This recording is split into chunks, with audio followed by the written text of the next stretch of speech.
A agulha do Dr. Mendonça afundou na minha orelha. E então, aconteceu. Pela primeira vez em 12 meses, escutei o batimento do meu próprio coração. Tum, tum, tum. Um som que eu achei que nunca mais ouviria. Márcia, você consegue me ouvir?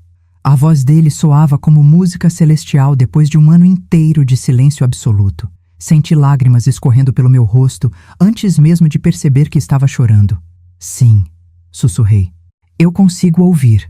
Imediatamente minha mente começou a planejar a surpresa mais linda que eu poderia dar para minha filha Isabela. Revelar minha recuperação na minha festa de 53 anos em apenas 5 dias. Seria perfeito. Seria inesquecível. Mas o que eu escutei nesses 5 dias destruiu meu mundo mais do que qualquer acidente poderia ter feito. Talvez você me julgue pelo que fiz depois. Talvez ache que fui longe demais. Mas antes de decidir, me deixa contar como eu cheguei até aquele consultório. Porque essa história começa com sangue, vidros estilhaçados e a pior decisão que eu poderia ter tomado na minha vida. Há exatamente 1 ano e 2 semanas, eu saía da sede da Têxtil Morais em São Paulo. A empresa que meu falecido marido Eduardo tinha construído do zero. A empresa que eu agora dirigia junto com Isabela. Eram 9 horas da noite.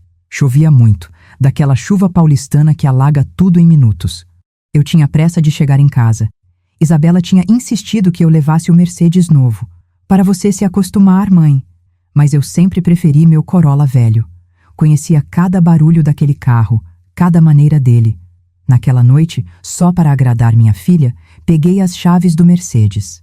O caminhão que furou o sinal vinha sem faróis. A última coisa que me lembro é o som do metal se retorcendo e minha cabeça batendo contra algo muito duro. Acordei 3 dias depois no Hospital Albert Einstein, com Isabela chorando do meu lado e o Dr. Garcia me explicando que eu tinha sofrido um trauma severo no ouvido interno. A audição pode voltar, ele disse, ou pode nunca mais voltar. E não voltou. Durante 12 meses inteiros, eu vivi num mundo de silêncio absoluto. Mas o silêncio foi o menor dos meus problemas. Nos primeiros meses após o acidente, Isabela foi um anjo. Ela se mudou temporariamente para minha casa em Alphaville. Contratou enfermeiras, cuidou de tudo na empresa. Me cercou de carinho de uma forma que eu não via desde que ela era adolescente. Não se preocupa com nada, mãe. Ela me escrevia em pequenos bilhetes, porque era assim que a gente se comunicava agora. Eu lia os lábios quando dava, mas na maioria das vezes dependia dos bilhetinhos dela. Eu cuido de tudo até você se recuperar completamente. E como ela cuidou. Com uma eficiência que me surpreendeu, Isabela assumiu meu lugar como diretora-geral da Têxtil Morais. Os funcionários a respeitavam. Os clientes a aceitaram rapidamente. Os números continuavam bons. Tão bons que quando completei 6 meses surda, eu mesma sugeri que ela continuasse tocando a empresa permanentemente. Você tem um talento natural, escrevi num bilhete. Seu pai estaria orgulhoso. Ela sorriu quando leu. Um sorriso que na época me pareceu de gratidão. Hoje eu sei que era de vitória. O que eu não sabia era que meu anjo tinha se transformado em demônio. Deixa eu te explicar como era minha vida naqueles meses. Eu acordava todo dia por volta das 8 da manhã. Isabela entrava no meu quarto com um sorriso, me dava bom dia por escrito e me entregava minhas vitaminas da manhã junto com o café. Sempre as mesmas 5 pílulas coloridas que ela dizia serem suplementos para ajudar na minha recuperação. Eu tomava sem questionar. Por que eu questionaria? Era minha filha, a pessoa em quem eu mais confiava no mundo. Durante o dia, eu ficava em casa. Lia muito. Tentava assistir televisão com legendas, mas era difícil acompanhar. Às vezes, Isabela me levava para almoçar fora, traduzindo conversas que eu não conseguia ouvir. Ela controlava minhas consultas médicas. Agendava, me levava, conversava com os médicos enquanto eu ficava sentada sem entender nada do que diziam sobre mim. Eu dependia totalmente dela. E ela sabia disso. A Isabela que eu conhecia antes do acidente era uma mulher de 32 anos, bonita, ambiciosa, às vezes um pouco impulsiva com dinheiro, mas no fundo uma boa pessoa. Pelo menos era isso que eu acreditava. Eduardo sempre teve algumas reservas sobre ela. Quando ele ainda era vivo, às vezes comentava que Isabela gastava mais do que ganhava, que ela tinha uma tendência a querer tudo na hora, sem paciência para construir nada. Ela precisa amadurecer, ele dizia. Eu defendia minha filha. Dizia que era coisa da idade, que ela ia melhorar. Eduardo morreu de câncer há 3 anos, sem ver essa melhora acontecer. Mas o que eu não sabia era que, além de não melhorar, Isabela tinha piorado. Muito. A cirurgia experimental do Dr. Mendonça era minha última esperança. Ele tinha sido claro sobre os riscos. Pode funcionar completamente. Pode não funcionar de jeito nenhum. Pode funcionar parcialmente. Aceitei correr o risco. Na manhã da cirurgia, Isabela me abraçou forte. Vai dar tudo certo, mãe. Eu vou estar aqui quando você acordar. E estava. Mas o que o Dr. Mendonça não me disse foi que, se a cirurgia funcionasse, a recuperação seria gradual. Primeiro, sons fortes. Depois, conversas. Por último, sussurros. O que ele também não disse foi que eu poderia fingir que nada tinha mudado. E essa capacidade de ouvir, sem que ninguém soubesse que eu estava ouvindo, salvou minha vida. Durante os 2 primeiros dias após a cirurgia, fingi que nada tinha mudado. Isabela continuava escrevendo bilhetes, falando por gestos, me tratando como se eu fosse a mesma mulher frágil que ela tinha cuidado durante meses. Mas quando ela saía do meu quarto, quando ela achava que eu estava dormindo, eu comecei a ouvir coisas que gelaram meu sangue. Na segunda noite após a cirurgia, eu estava deitada na cama com os olhos fechados. Isabela achava que eu dormia. Ouvi ela no corredor, falando no telefone. Já está demorando demais para se recuperar. A voz dela era diferente, fria, impaciente. Nesse ritmo, ela vai querer voltar para a empresa. E isso não pode acontecer. Meu coração disparou. Voltar para minha empresa. A empresa que meu marido fundou. A empresa da qual eu era a dona legítima. Por que isso não poderia acontecer? Fiquei imóvel, respirando devagar, fingindo dormir. Isabela desligou o telefone e entrou no quarto para me checar.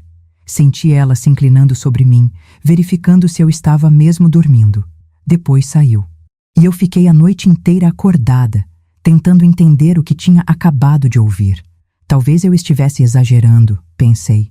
Talvez ela só estivesse desabafando com alguém sobre a dificuldade de cuidar de mim. Talvez fosse só estresse. Mas no dia seguinte, tudo mudou. Era por volta das 3 da tarde. Eu estava deitada no sofá da sala, fingindo dormir. Em 12 meses de silêncio, eu tinha aperfeiçoado a arte de parecer inconsciente quando as pessoas achavam que eu não podia ouvi-las. Escutei Isabela na cozinha. Ricardo, a gente precisa conversar. Ricardo? Eu não conhecia nenhum Ricardo. E pelo tom íntimo da minha filha, era óbvio que esse homem significava mais do que um simples funcionário. Mantive os olhos fechados. Respirei fundo. Simulei sono profundo. Como estão os números desse mês? A voz do homem era grave, autoritária. Definitivamente não era nenhum empregado da Têxtil Moraes que eu me lembrasse. Melhor do que o esperado, respondeu Isabela com uma satisfação que me pareceu estranha. Com a mamãe fora de circulação, eu tive liberdade total para reorganizar as operações. Reorganizar? Como assim? Reorganizar. Durante todos esses meses, Isabela tinha me mostrado relatórios indicando que tudo continuava igual. Os mesmos clientes, os mesmos fornecedores, a mesma rentabilidade. Se ela tinha reorganizado alguma coisa, por que não me contou? Excelente. E o dinheiro? Senti um frio na espinha. Já transferi mais 200 mil para conta nas Ilhas Cayman, respondeu Isabela. Tenho tirado das contas de reserva que a mamãe só verificava uma vez por ano. Isso dá um total de 1.800.000. Meu coração parou. 1.800.000 reais. Numa conta nas Ilhas Cayman. Minha filha estava roubando sistematicamente da empresa durante meses. Perfeito, amor. A palavra amor confirmou minhas suspeitas. Esse Ricardo não era só um sócio comercial. Era o amante da Isabela. Quanto você acha que a gente consegue tirar antes da sua mãe perceber? Isabela riu. Uma risada fria que eu jamais tinha ouvido dela. Ricardo, minha mãe não vai perceber nada. Você viu como ela tá? Perdeu toda a confiança depois do acidente. Mesmo se recuperar a audição, ela já tá tão dependente de mim que nunca vai questionar minhas decisões. Cada palavra era uma facada. Mas uma hora ela vai querer ver os livros. Quando isso acontecer, respondeu Isabela, a gente já vai ter tirado tudo que dá e vai estar morando na Costa Rica. Pensei que o pior já tinha passado. Eu estava errada. Além disso, a voz de Isabela baixou. Eu tenho uma apólice de seguro bem generosa no nome da minha mãe. R$1,5 milhão se alguma coisa acontecer com ela. O ar sumiu dos meus pulmões. Minha própria filha não estava só me roubando. Ela estava planejando me matar. Tá sugerindo o que eu acho que tá sugerindo? A voz do Ricardo tinha um tom perigoso. Não tô sugerindo nada, respondeu Isabela rápido. Só tô dizendo que na idade dela, com os remédios que ela tá tomando para depressão, acidentes acontecem. Especialmente se alguém acidentalmente der uma dose a mais das pastilhas dela. Durante 12 meses, eu tinha confiado cegamente em Isabela para administrar meus medicamentos. Durante 12 meses, eu tomei tudo o que ela me dava sem questionar. Durante 12 meses, minha própria filha tinha tido o poder perfeito para me envenenar lentamente. Você é brilhante, murmurou Ricardo. Mas a gente tem que ser cuidadoso. Se tiver investigação... Não vai ter investigação. Eu tenho dito para o Dr. Herrera que a mamãe tem episódios depressivos severos desde o acidente. Meu contato no hospital pode adicionar notas sobre ideação suicida no prontuário dela. Uma overdose acidental de antidepressivos numa mulher de 53 anos que estava lutando contra pensamentos suicidas. Os médicos vão assinar o atestado de óbito sem fazer pergunta. Pensamentos suicidas? Quando foi que eu falei de pensamentos suicidas? Jamais tinha pensado em tirar minha vida, nem mesmo nos momentos mais escuros depois do acidente. E então eu entendi. Isabela estava manipulando também minhas consultas médicas. Com a ajuda de alguém no hospital, ela tinha construído o cenário perfeito para minha morte acidental. Quando? Perguntou Ricardo. Depois do aniversário dela. Tem que parecer normal. A gente vai celebrar, convidar algumas amigas e depois... Acidente. Na segunda-feira seguinte, eu já vou estar assinando como herdeira única da Têxtil Moraes. Escutei passos se aproximando da sala. Fechei os olhos mais forte. Controlei minha respiração. Isabela se inclinou sobre mim. Senti o hálito dela na minha bochecha. Dorme tranquila, mamãe. Sussurrou com uma ternura falsa que agora eu reconhecia como puro teatro. Muito em breve. Tudo isso vai terminar. Quando escutei eles saírem de casa, abri os olhos e pela primeira vez em 12 meses, chorei em completo silêncio. Mas não era de tristeza. Era de uma fúria tão pura e ardente que quase me queimava por dentro. Minha filha tinha cometido o maior erro da vida dela. Ela tinha subestimado a mulher que a criou. Naquela noite, eu não dormi 1 minuto sequer. Fiquei na cama olhando para o teto, planejando meu próximo movimento. Isabela achava que tinha uma mulher quebrada e dependente nas mãos. O que ela tinha era uma empresária que ajudou a construir um império de R$20 milhões e que agora estava completamente acordada e furiosa. Às 6 da manhã, quando Isabela entrou no meu quarto com minha vitamina matinal e o café da manhã, eu já tinha um plano. Bom dia, mamãe, ela escreveu no bloquinho. Como você está se sentindo? Sorri fracamente e assenti, pegando as pílulas que ela me oferecia. Mas dessa vez, em vez de engolir, mantive as pastilhas embaixo da língua até ela sair do quarto. Então cuspi tudo num pequeno frasco que tinha escondido na minha mesa de cabeceira. Se Isabela estava planejando me envenenar gradualmente, aquelas pastilhas iam ser evidência crucial. Durante o dia, continuei minha atuação de mulher surda e indefensa. Mas mentalmente, eu estava catalogando tudo. As ligações telefônicas de Isabela, os horários dela, as vezes que ela saía de casa, quando voltava, e principalmente, esperando a oportunidade de conhecer melhor esse tal de Ricardo. Não precisei esperar muito. Naquela tarde, fingindo estar dormindo no sofá de novo, ouvi um carro chegando. Isabela correu para abrir a porta, e pela primeira vez pude ouvir claramente a voz do meu futuro assassino. Como tá a bela adormecida?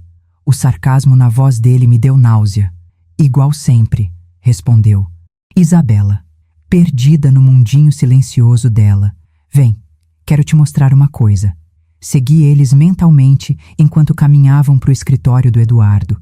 A sala que tinha sido o coração da nossa casa quando ele era vivo. Ouvi gavetas sendo abertas, papéis sendo mexidos. Esses são todos os documentos legais, explicou Isabela. Testamento, apólices de seguro, imóveis. Quando ela morrer, tudo passa automaticamente para mim. Tem certeza que não tem outros herdeiros? Família? Mamãe era filha única. E a família do papai nunca aceitou ela de verdade.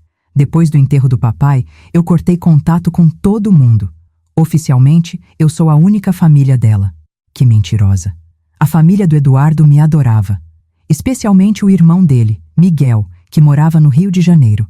Isabela tinha cortado contato com eles justamente para me isolar. E os funcionários da empresa? Alguém pode fazer perguntas difíceis? Tenho substituído aos poucos qualquer um que tivesse lealdade com a mamãe. Os funcionários novos só me conhecem como diretora. Para eles, mamãe é só uma ex-chefa que se aposentou depois do acidente. Meu sangue ferveu. Durante 20 anos, eu tinha construído relações pessoais com cada funcionário da Têxtil Moraes. Conhecia as famílias deles. Tinha pagado tratamentos médicos do meu bolso quando precisava. Tinha sido madrinha de batizados e casamentos. E agora, Isabela tinha apagado sistematicamente minha presença na empresa que era minha vida. Você é genial, murmurou. Ricardo, mas tenho que te perguntar. Você não sente nada?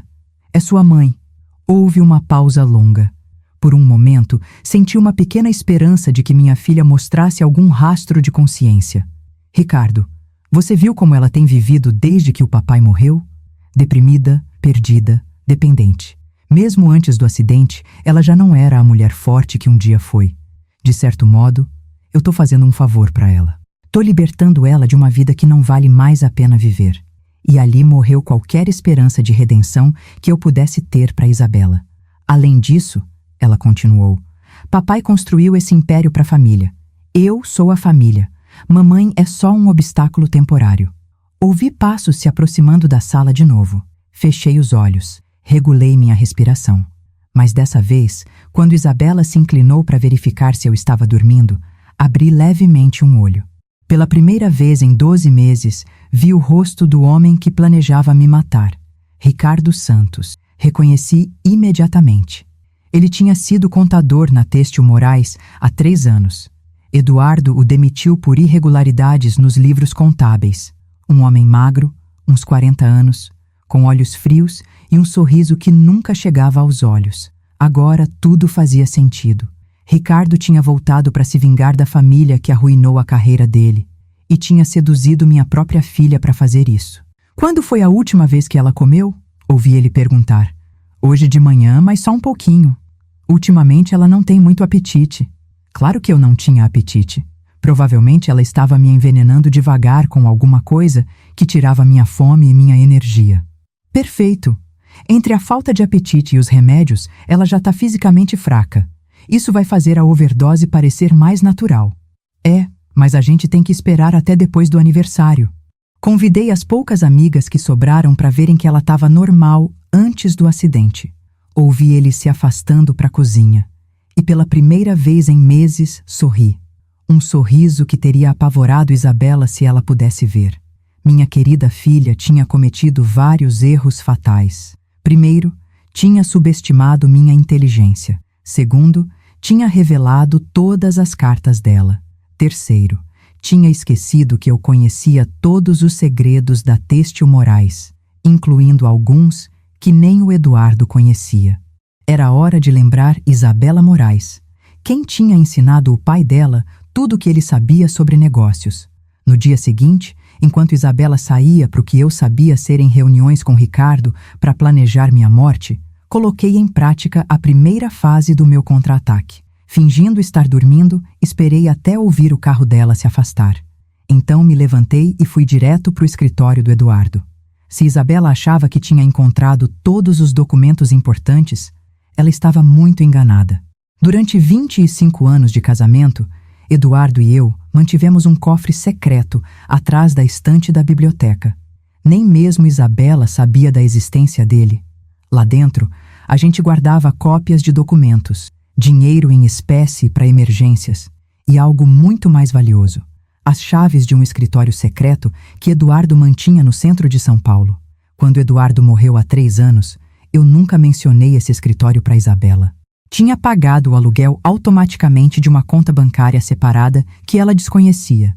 Naquele escritório, Eduardo tinha guardado os livros reais da Têxtil Moraes, os que mostravam operações que a gente nunca declarava oficialmente. Não me entenda mal. Não eram operações ilegais. Eram investimentos inteligentes e legais que Eduardo preferia manter privados para evitar impostos desnecessários e proteger os bens da família de qualquer problema legal futuro. Isabela achava que a Têxtil Moraes valia aproximadamente 5 milhões de reais. A realidade? Com os investimentos secretos, imóveis ocultos e contas bancárias no exterior que só Eduardo e eu conhecíamos, o valor real era de quase 20 milhões. Meu plano era simples. Se Isabela queria jogar o jogo das contas secretas e do dinheiro roubado, eu ia ensinar para ela como esse jogo era jogado de verdade. Me vesti com cuidado, peguei as chaves e saí de casa sozinha pela primeira vez em 12 meses. Chamei um táxi e dei o endereço de um prédio comercial na Avenida Paulista que Isabela nunca tinha visitado. O escritório estava exatamente como Eduardo tinha deixado. Escrivaninha de mogno, computador protegido por senha, 3 arquivos cheios de documentos que representavam a verdadeira fortuna da família Moraes. Sentei na cadeira do Eduardo e, pela primeira vez desde a morte dele, me senti como a empresária que eu tinha sido. Liguei o computador, digitei a senha que só eu conhecia e comecei a verificar as contas. O que encontrei me deu uma vantagem que Isabela jamais poderia ter imaginado. Durante o último ano, enquanto eu estava incapacitada, Isabela tinha roubado dinheiro das contas oficiais da Têxtil Moraes, mas o que ela não sabia era que essas contas só continham o dinheiro operacional do dia a dia. O verdadeiro tesouro estava em investimentos que amadureciam automaticamente a cada 3 meses. Em 2 semanas, exatamente 8 dias depois do meu aniversário, 3,5 milhões de reais iam ser transferidos automaticamente para a conta principal da Têxtil Moraes. Isabela não fazia ideia de que esse dinheiro estava chegando, e ali estava minha oportunidade perfeita. Abri o segundo arquivo e encontrei o que procurava: contatos de investigadores particulares que Eduardo tinha usado ocasionalmente para verificar funcionários e parceiros comerciais. Um deles, Alexandre Reis, tinha trabalhado com a gente várias vezes e tinha uma reputação impecável. Disquei o número dele do telefone do escritório. Senhor Reis, aqui é Márcia Moraes. Preciso contratar seus serviços de forma completamente confidencial. Senhora Moraes? A surpresa dele era evidente. Eu não sabia que a senhora tinha recuperado a audição. É uma longa história, senhor Reis, mas preciso que o senhor investigue 2 pessoas sem que elas saibam. Minha própria filha e um homem chamado Ricardo Santos. Expliquei a situação básica, sem entrar em detalhes sobre o plano de assassinato. Só disse que suspeitava que Isabela estava desviando fundos e que precisava de evidências sólidas. Claro, senhora Moraes. Quão rápido precisa dos resultados? Para sexta-feira. E, senhor Reis, é crucial que isso fique entre nós. Se minha filha descobrir que estou investigando ela, pode fazer algo imprudente. Entendido perfeitamente. Vou ter relatórios completos para sexta. Depois de desligar, abri o terceiro arquivo e encontrei outra surpresa que Eduardo tinha preparado. Documentos legais que davam poder total sobre todas as contas da Têxtil Moraes a uma terceira pessoa, caso alguma coisa acontecesse comigo. Essa terceira pessoa não era Isabela. Era Miguel Moraes, o irmão do Eduardo que morava no Rio de Janeiro.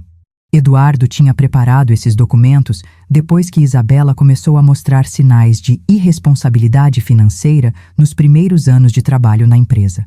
Ele já tinha notado a tendência dela de gastar mais do que ganhava e tomou precauções legais. Sorri pela primeira vez em meses com alegria genuína. Meu marido tinha sido mais esperto do que eu imaginava. Tirei fotos de todos os documentos importantes com meu celular. Guardei cópias físicas na minha bolsa. Então, voltei para casa, chegando apenas 20 minutos antes de Isabela voltar. Quando ouvi o carro dela na entrada, eu já estava de volta na minha posição no sofá, fingindo dormir. "Oi, mãe", ela sussurrou, se inclinando para beijar minha testa. Ficou dormindo o dia todo? Assenti fracamente, mantendo os olhos fechados. Mas por dentro, eu estava calculando exatamente quantos dias faltavam para Isabela descobrir que tinha subestimado gravemente a própria mãe. Isabela Moraes estava prestes a aprender a lição mais cara da vida dela.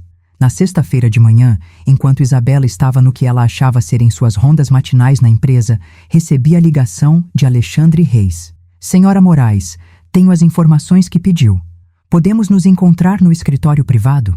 1 hora depois, eu estava sentada na frente do Alexandre, com uma pasta cheia de evidências que superaram até minhas piores suspeitas. Sua filha e Ricardo Santos estão trabalhando juntos há quase 2 anos, começou Alexandre. O relacionamento começou 6 meses antes do acidente da senhora. Meu sangue gelou. Tá me dizendo que o acidente não foi coincidência? Não posso provar que eles causaram diretamente, mas as circunstâncias são suspeitas. Ricardo tinha dívidas de jogo de quase R$500 mil. Isabela tinha dívidas de cartão de crédito de 150 mil. Os dois precisavam de dinheiro desesperadamente. Alexandre abriu a pasta e me mostrou fotos de Isabela e Ricardo juntos em hotéis, restaurantes caros, viagens que tinham feito durante os meses da minha recuperação. Mas aqui está o mais interessante, ele continuou. Ricardo não é só o amante dela. Ele é um contador criminoso profissional. Já trabalhou com 3 famílias diferentes em esquemas parecidos. Infiltrar empresas familiares, seduzir herdeiros e roubar sistematicamente até conseguir desaparecer com o dinheiro. Outras famílias? O que aconteceu com as vítimas anteriores? Alexandre me mostrou recortes de jornal. Família Ferreira, em Belo Horizonte, 2018. O patriarca morreu num acidente doméstico depois que o herdeiro tinha transferido quase 2 milhões para contas no exterior. Virou a página. Família Castelo, em Curitiba, 2020. A matriarca sofreu uma overdose acidental de remédios para o coração. Meu estômago revirou. Ricardo era um assassino em série e minha filha era a próxima cúmplice dele. A polícia sabe disso? As investigações nunca prosperaram. Ricardo é extremamente cuidadoso. Sempre usa os herdeiros como testa de ferro. Nunca aparece diretamente nos documentos legais. E sempre desaparece antes que alguém consiga conectar os pontos. Mas dessa vez vai ser diferente, murmurei. Perdão, senhora. Dessa vez, ele não está lidando com uma vítima inocente, senhor Reis. Dessa vez, ele está lidando comigo. Expliquei meu plano. Alexandre me ouviu com os olhos cada vez mais arregalados. Senhora Moraes, isso é extremamente perigoso. Se eles perceberem que a senhora pode ouvir, não vão perceber. Passo 12 meses fingindo. Posso fingir mais 5 dias. Naquela tarde, quando Isabela voltou para casa, ela me encontrou na minha posição de sempre no sofá. Mas dessa vez, eu tinha preparado uma pequena surpresa. Mãe, como você está se sentindo? Ela escreveu no bloquinho. Em vez de só assentir como sempre, eu escrevi uma resposta. Acho que minha audição está voltando um pouco. Ontem eu ouvi um barulho estranho. Vi a cor sumir do rosto dela. Que tipo de barulho? Como vozes muito distantes, provavelmente imaginação minha. Isabela trocou um olhar nervoso com Ricardo, que tinha aparecido na porta da sala. E isso é maravilhoso, mãe. Talvez a gente devesse ligar para o médico? Não, escrevi. Ainda não. Quero ter certeza antes de criar esperanças falsas. Naquela noite, ouvi a conversa mais reveladora até então. A gente tem que acelerar o plano, sussurrava Ricardo urgentemente. Se a audição dela tá voltando... Calma, respondeu Isabela. Mesmo que ela consiga ouvir um pouco, continua sendo a mesma mulher quebrada e dependente. E além disso, não dá mais para mudar a data. Já mandei os convites pro aniversário dela no domingo. Os convites para as amigas do clube, algumas ex-funcionárias, pessoas que vão testemunhar que ela estava normal antes do acidente. É importante que quando ela morrer na segunda-feira, todo mundo lembre que ela parecia estar melhorando. Você é diabólica. Aprendi com a melhor. Minha mãe me ensinou que nos negócios, planejamento é tudo. Se ela soubesse o quão certa estava... Durante os 2 dias seguintes, Isabela e Ricardo finalizaram o plano deles enquanto eu finalizava o meu. Eles planejavam me envenenar na segunda-feira à noite com uma overdose dos meus remédios. Eu planejava algo muito mais elegante. No sábado de manhã, liguei para Miguel Moraes, no Rio de Janeiro. Miguel, aqui é Márcia. Preciso da sua ajuda. E contei tudo. Márcia, você tem certeza absoluta disso? Miguel, o Eduardo me deixou as ferramentas para me proteger. Tá na hora de usar. Vou pegar um voo hoje à noite. Chego aí bem na hora. Desliguei o telefone e comecei a preparar a festa de aniversário mais memorável da minha vida. Domingo de manhã, dia do meu aniversário. Isabela entrou no meu quarto com um grande buquê de flores e um sorriso que teria enganado qualquer um que não conhecesse a verdadeira natureza dela. Feliz aniversário, mamãe, escreveu. Hoje vai ser um dia muito especial. Sorri e assenti, fingindo a mesma gratidão inocente que tinha mostrado durante 12 meses. Mas minha mente estava repetindo a conversa que eu tinha tido no dia anterior com Miguel. Márcia, você tem certeza absoluta de que quer fazer isso? Tenho. E se der errado? Não vai dar errado. O Eduardo me preparou para esse momento, mesmo que ele não soubesse exatamente quando ia chegar. Miguel tinha chegado em São Paulo naquela madrugada. Estava num hotel esperando minha ligação. Olhei para Isabela arrumando as flores num vaso ao lado da minha cama. E pela primeira vez em 1 ano, não senti dor pela traição da minha filha. Senti excitação. Naquela noite, na minha festa de aniversário, com todas as convidadas dela como testemunhas, Isabela ia descobrir que passou 12 meses planejando o assassinato da mulher errada. E eu mal podia esperar para ver a expressão no rosto dela quando ela percebesse que a verdadeira Márcia Moraes tinha estado esperando esse momento exato durante meses. A festa começou às 6 da tarde com a pontualidade típica das senhoras da minha geração. Carmen Vega, minha antiga companheira do clube de leitura, foi a primeira a chegar. Depois veio Esperança Torres e Maria Helena Castelo, funcionárias da Têxtil Moraes que eu conhecia há mais de 15 anos. Isabela tinha feito um trabalho perfeito organizando a reunião. Tinha convidado exatamente o tipo de pessoas que poderiam testemunhar sobre meu estado mental antes do acidente. Mulheres respeitáveis, observadoras, que me conheciam há anos. A Márcia tá com uma aparência muito boa. Eu ouvia elas comentarem enquanto fingia me concentrar em ler os lábios delas. Considerando tudo que ela passou, tá muito tranquila. Isabela atuava como a filha perfeita, traduzindo conversas, garantindo que eu estivesse confortável, explicando para as convidadas o quanto minha recuperação tinha sido difícil. Mamãe tem sido tão corajosa, ela dizia para Carmen enquanto acariciava meu cabelo com falsa ternura. Tem dias que ela não quer levantar da cama, mas sempre tenta se manter positiva. Por mim.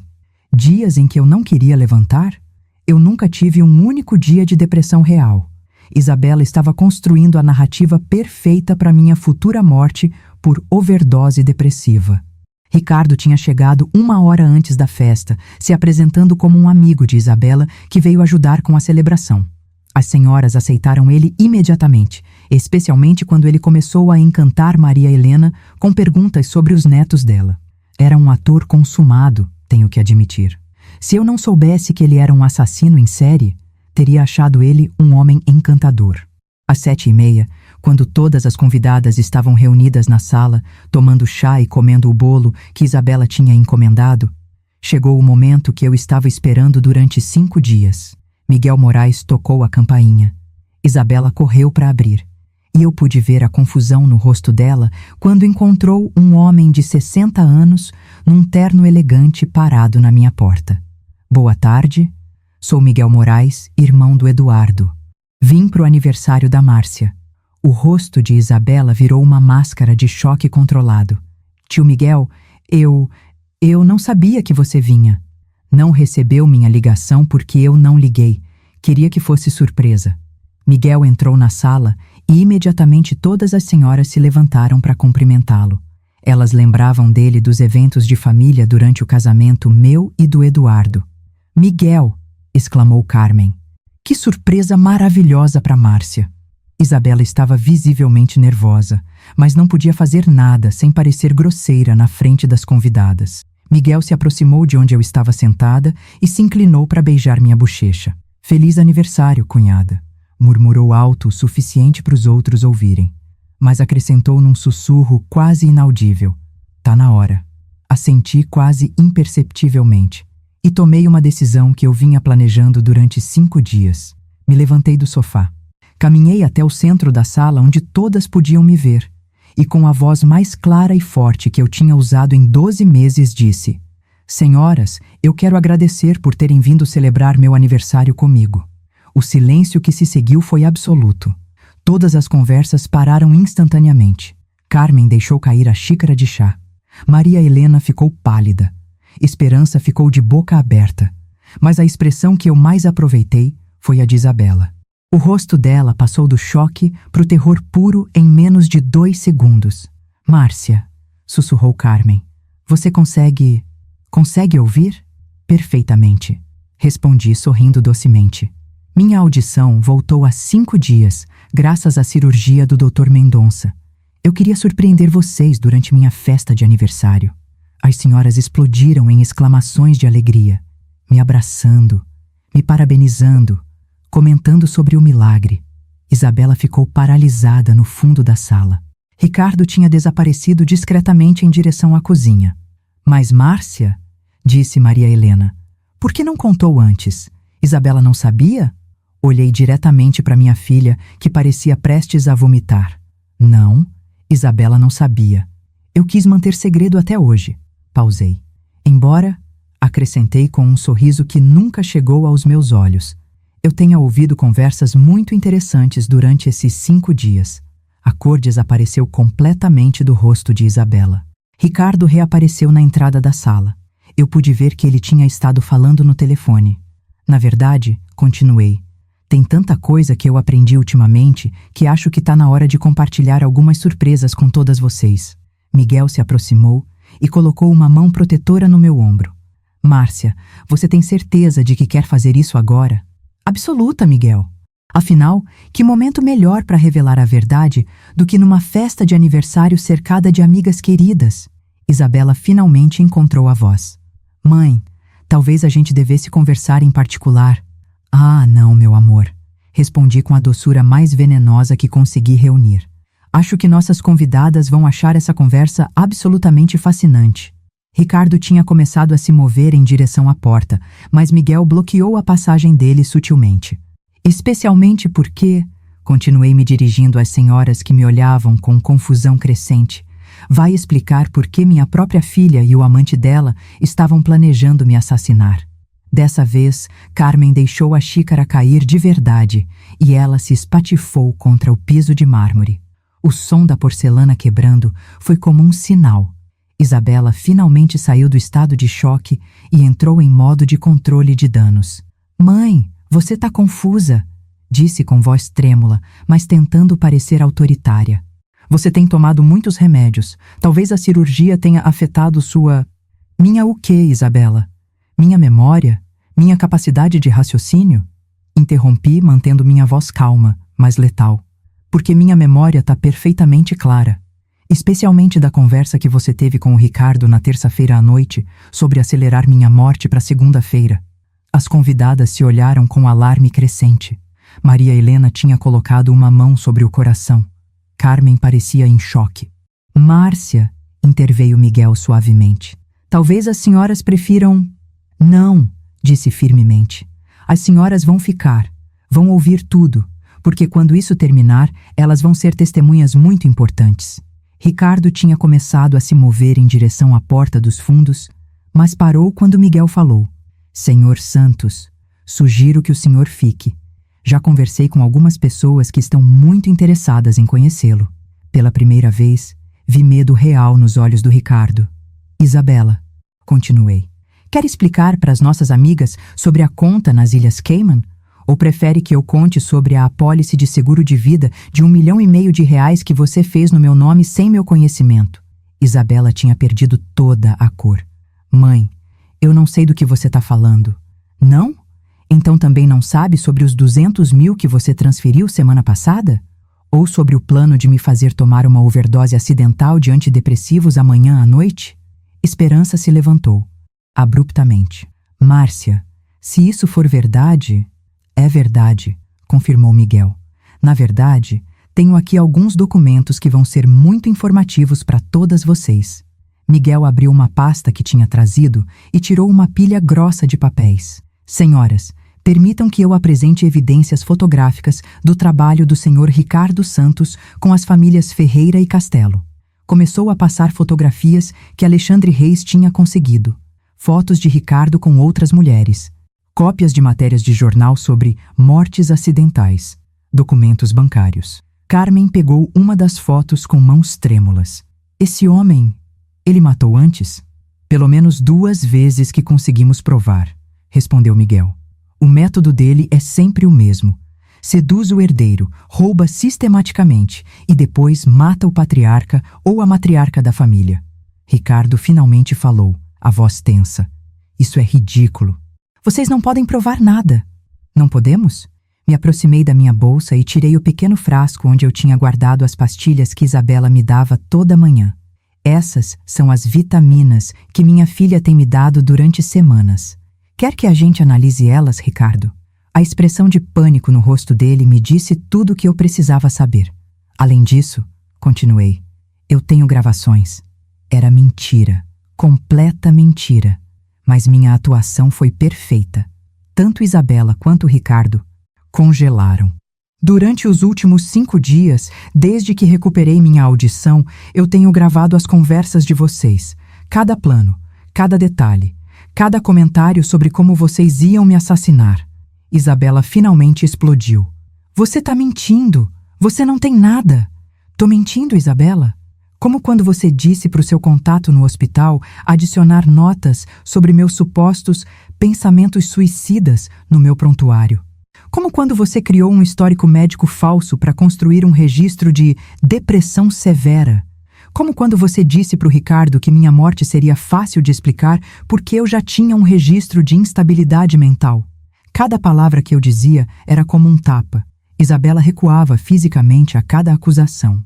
Ou talvez, acrescentei me virando para o Ricardo, eu esteja mentindo como quando você disse que uma overdose de sedantes fortes misturados com outros remédios numa mulher de 53 anos com histórico suicida seria impossível de investigar? Ricardo tinha começado a suar muito. Senhora Moraes, a senhora não entende a situação. Eu entendo perfeitamente a situação, Ricardo.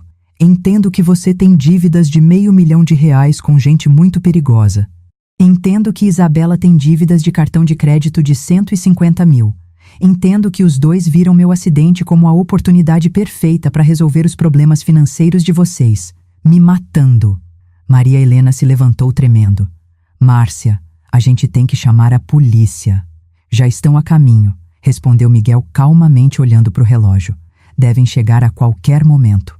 Como se tivesse sido combinado, ouvimos sirenes se aproximando da casa. Isabela entrou em pânico total. Vocês não podem prender a gente não fez nada, ela tá viva. Conspiração para cometer homicídio, fraude, desvio de fundos corporativos, suborno em hospital. Miguel enumerou calmamente.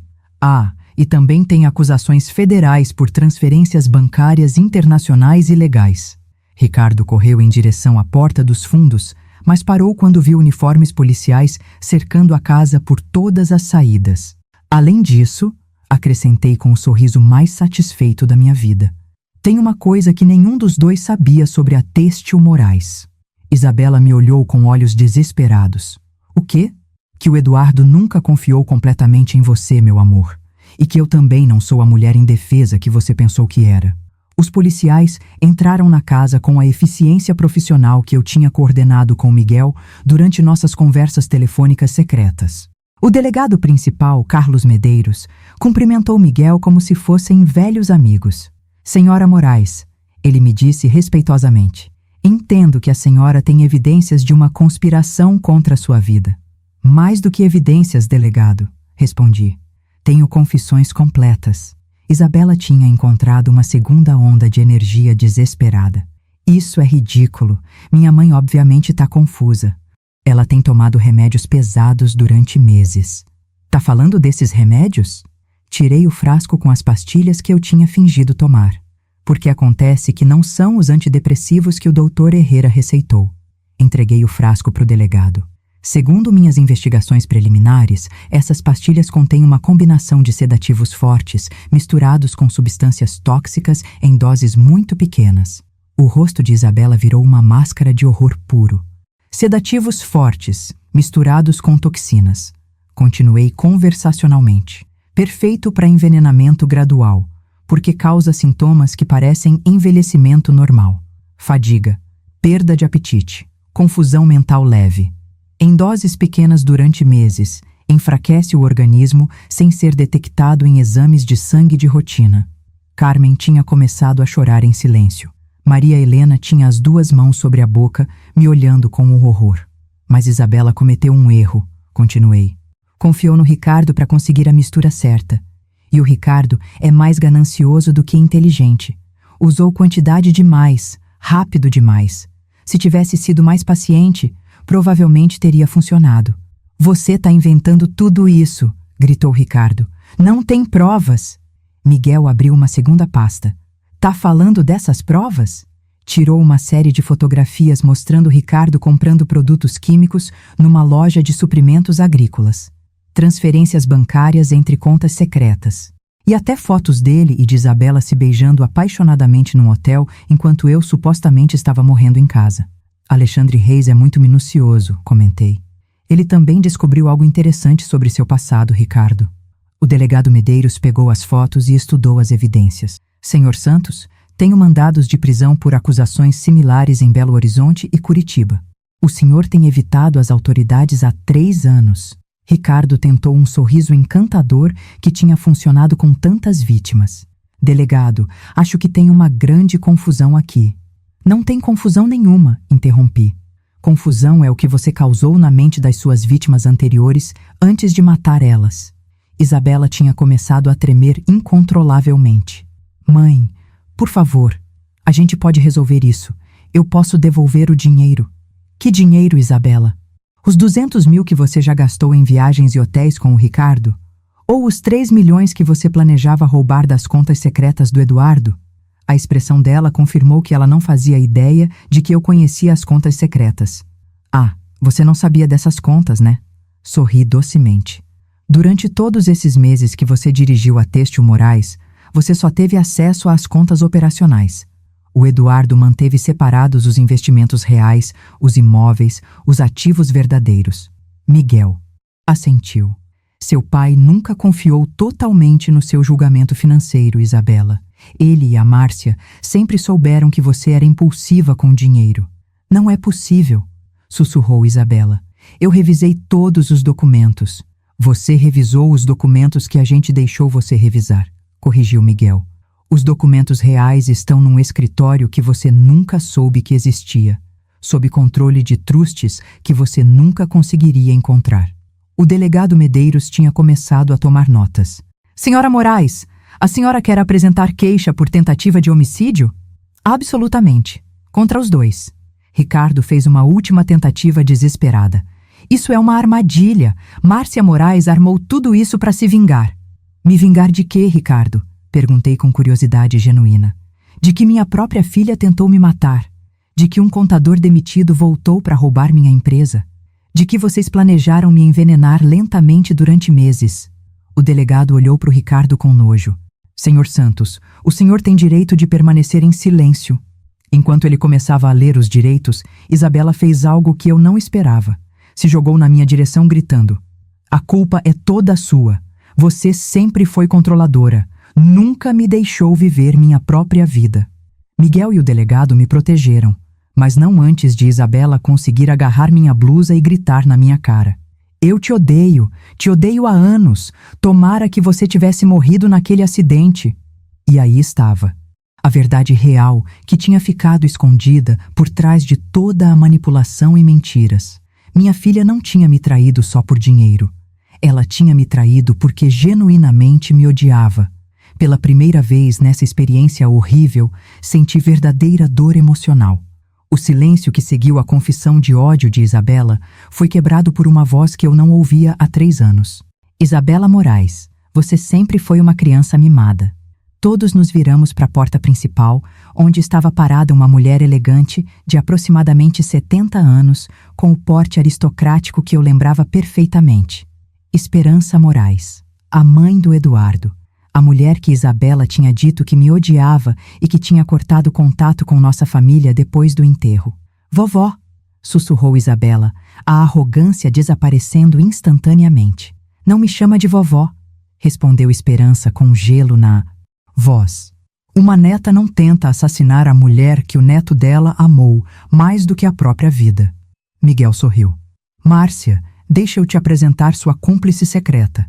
Dona Esperança tem monitorado as atividades da Isabela durante meses. Esperança se aproximou de mim e segurou minhas mãos com um carinho que me trouxe lágrimas aos olhos. Minha filha, quando o Miguel me contou o que estava acontecendo, eu soube que tinha que agir. O Eduardo me fez prometer que te protegeria se alguma coisa acontecesse com você. Mas Isabela disse que vocês me culpavam pela morte do Eduardo. Esperança riu com amargura. Isabela tem te alimentado de mentiras durante 3 anos, Márcia. A gente nunca te culpou por nada. O Eduardo morreu de câncer. Não foi culpa sua. Se tem uma coisa, a gente te admira por ter cuidado dele tão devotamente até o final. Isabela tinha começado a recuar em direção à parede, como se quisesse desaparecer. Aliás, continuou Esperança, a família Moraes tem algumas coisas para explicar sobre os verdadeiros bens do Eduardo. Miguel abriu uma terceira pasta, essa muito mais grossa que as anteriores. Márcia, tem uma coisa que o Eduardo não te contou antes de morrer, porque não queria te preocupar durante a doença dele. Meu coração acelerou. A Têxtil Moraes não vale 5 milhões como você achava. Nem 20 milhões como você descobriu no escritório secreto. O que você quer dizer? O Eduardo esteve investindo em tecnologia têxtil durante os últimos 10 anos de vida dele. Patentes, inovações, contratos internacionais. Miguel me olhou com um sorriso incrédulo. Márcia, a Têxtil Moraes vale 350 milhões de reais. O mundo começou a girar ao meu redor. A Isabela descobriu algumas pistas sobre os investimentos adicionais, continuou Esperança. Por isso ela estava tão desesperada para te matar rápido. Se você vivesse mais 6 meses, ia receber relatórios automáticos sobre o vencimento dos investimentos principais. 350 milhões, repeti em choque. E esse é só o valor conservador, acrescentou Miguel. Com as patentes de biotecido que o Eduardo desenvolveu, o valor pode chegar a 500 milhões nos próximos 5 anos. Isabela tinha começado a hiperventilar. Não é possível. Eu revisei tudo. Você revisou o que a gente deixou você revisar, repetiu Esperança friamente. O Eduardo sabia desde que você tinha 18 anos que você era irresponsável com dinheiro. Você realmente achava que ele ia te dar acesso a uma fortuna dessa magnitude? O delegado Medeiros tinha ouvido toda a conversa com fascínio crescente. Senhora Moraes, isso muda significativamente a escala do crime. Estamos falando de conspiração para roubar dezenas de milhões. Ricardo, que tinha ficado em silêncio durante vários minutos, finalmente explodiu. Isso é impossível. A Isabela me disse que a empresa mal valia alguns milhões. Ela mentiu para mim. Claro que ela mentiu para você, respondi recuperando minha voz. Você realmente achava que ela ia te contar a verdade sobre algo tão importante? Isabela se virou para Ricardo. Você me disse que ia ser fácil. Você me disse que ninguém ia perceber. Você me disse que minha mãe era uma velha burra sem recursos. E ali estava eu, presenciando a desintegração completa da aliança criminosa deles enquanto eles se culpavam mutuamente. Chega, disse o delegado Medeiros. Os 2 estão presos. Senhora Moraes, a senhora precisa de atendimento médico? A senhora foi envenenada durante meses. Tô bem, delegado, mas gostaria que analisassem essas pastilhas o mais rápido possível. Esperança se aproximou e me abraçou forte. Márcia, tem mais uma coisa. O Eduardo deixou uma carta para você. Só devia ser entregue se algo assim acontecesse. Ela me entregou um envelope lacrado com meu nome na letra familiar do Eduardo. Lê hoje à noite quando tiver privacidade. Vai te explicar muita coisa que você nunca soube. Enquanto os policiais prendiam Isabela e Ricardo, minha filha me gritou uma última coisa. Isso não acaba aqui. Vou lutar isso na justiça. Você é minha mãe. Você tem que me apoiar. Olhei diretamente nos olhos dela. E pela primeira vez na vida, ela viu a verdadeira Márcia Moraes. Isabela, eu não tenho mais filha. E enquanto levavam ela algemada, soube que tinha dito a verdade. Naquela noite, depois que todas as convidadas foram embora, depois que levaram Isabela e Ricardo, depois que Miguel e Esperança me ajudaram a limpar os restos da festa mais surreal da minha vida, sentei sozinha no escritório do Eduardo com a carta que tinha esperado 3 anos para ler. Minhas mãos tremiam enquanto eu rasgava o lacre. Minha querida Márcia, começava com a letra cuidadosa dele. Se você tá lendo essa carta, significa que a Isabela tentou fazer exatamente o que eu sempre temi que ela faria. Parei. Respirei fundo. Eduardo tinha previsto a traição da nossa filha. Durante os últimos anos da minha vida, eu notei mudanças preocupantes na Isabela. O ressentimento dela contra você crescia a cada dia. Ela começou a fazer comentários sobre herdar o que era dela por direito muito antes de eu ficar doente. Quando meu diagnóstico foi confirmado, eu vi como os olhos dela brilhavam quando os médicos falavam da minha expectativa de vida. Lágrimas começaram a cair sobre a página, mas continuei lendo. Márcia, meu amor, tem uma coisa que eu nunca te contei porque não queria te machucar. A Isabela veio me ver 3 semanas antes de eu morrer. Me perguntou diretamente se tinha algum jeito de acelerar o processo da minha doença. Quando perguntei o que ela queria dizer, ela disse que nós 2 estávamos sofrendo desnecessariamente e que talvez fosse hora de deixar ir. Meu estômago revirou. Isabela tinha sugerido matar o próprio pai. Nesse dia eu soube que nossa filha era perigosa. Não só gananciosa ou irresponsável. Genuinamente perigosa. Comecei imediatamente a tomar precauções para te proteger depois da minha morte. A carta continuava explicando como Eduardo tinha construído sistematicamente proteções legais e financeiras ao meu redor, antecipando que Isabela poderia tentar me machucar. Também contratei um investigador particular para monitorar as atividades dela depois da minha morte. O Alexandre Reis tem ordens de intervir se a Isabela alguma vez apresentar uma ameaça real para sua vida. Ele tem cuidado de você esses 3 anos, Márcia. Mesmo que você não soubesse. Alexandre tinha trabalhado pro Eduardo durante 3 anos. Tudo que tinha parecido meu brilhante trabalho de detetive, na verdade era o plano de proteção do meu marido morto. Mas, Márcia, a coisa mais importante que você precisa saber é isso. Eu suspeito que a Isabela pode tentar te machucar de algum jeito. Não sei exatamente como, mas eu vi a frieza nos olhos dela quando ela fala de você. Instruí o Alexandre para investigar qualquer acidente que você pudesse sofrer depois da minha morte. O mundo parou. Eduardo tinha suspeitado que Isabela ia me fazer mal, sem saber exatamente como. Se alguma coisa estranha acontecer com você, Márcia, não vai ser acidente. A Isabela é capaz de coisas terríveis e você precisa estar preparada para se defender. A carta terminava com instruções específicas sobre como acessar as contas secretas e uma declaração que me fez chorar durante 1 hora. Márcia, você é a mulher mais forte e inteligente que eu já conheci. Eu sei que quando você ler isso, você já vai ter derrotado a Isabela e recuperado sua vida. Mas eu também sei que você vai se sentir culpada pelos erros que você acha que cometeu como mãe. Não se sinta culpada, meu amor. Algumas crianças nascem com escuridão no coração, não importa quanto amor recebam. A Isabela escolheu o caminho dela. Não fomos nós. No dia seguinte, liguei para o Alexandre Reis. Senhor Reis, o senhor pode me dizer exatamente o que descobriu sobre meu acidente de carro? Houve uma pausa longa. Senhora Moraes, depois do acidente, eu investiguei por ordens do seu marido. Encontrei evidências de que os freios do Mercedes foram sabotados. Também tenho vídeo de um homem alterando seu carro na noite anterior ao acidente. Meu coração parou. Quem era o homem? O mesmo mecânico que o Ricardo contratou para ajudar com o plano de envenenamento. Sua filha tem tentado te matar há mais de 1 ano, senhora. 3 dias depois, eu estava sentada no escritório do promotor público, com evidências que transformaram as acusações de conspiração e tentativa de homicídio em acusações de homicídio premeditado em 1º grau. O julgamento durou 2 meses. Isabela foi condenada a 25 anos sem possibilidade de liberdade condicional. Ricardo recebeu prisão perpétua como criminoso habitual. Durante o julgamento, Isabela nunca mostrou remorso.